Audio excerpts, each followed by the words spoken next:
gosh, I've been doing this now for 10 plus years. I'm getting old.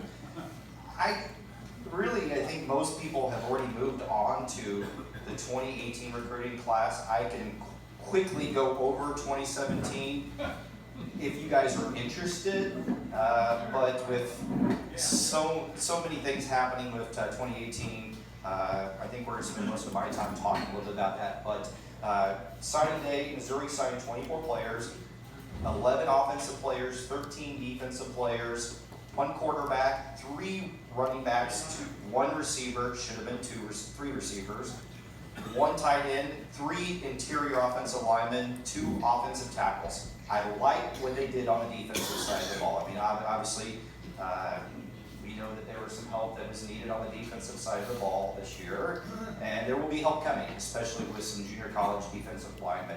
3 defensive ends, 3 defensive tackles.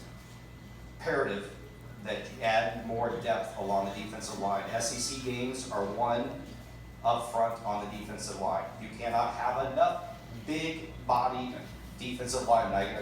I can't reiterate that enough. I think the Tigers did a very nice job of filling those needs on the defensive line. 2 outside linebackers, 2 cornerbacks, and 3 safeties in this class. What I like about this class is they got back into Texas. As we saw the final few years under Gary Pinkel, they moved away from the Lone Star State and started recruiting in Florida heavily, Georgia heavily, other parts of the SEC territory. And I understand why they did it, but they did sort of abandon their Texas approach. And as we know, there has been a ton of success last 20 years for Missouri with their Texas ties. They abandoned that.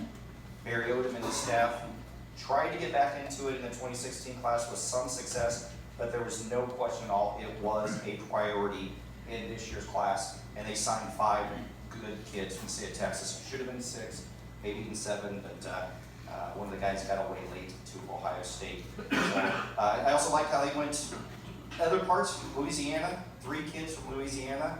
That's a state that not every single kid's going to go to LSU. So there are some good players to get out of there. And they did get a nice late recruiting victory for Caleb Sampson head-to-head against Kansas State for defensive tackle, so that's always a good thing. The stars in this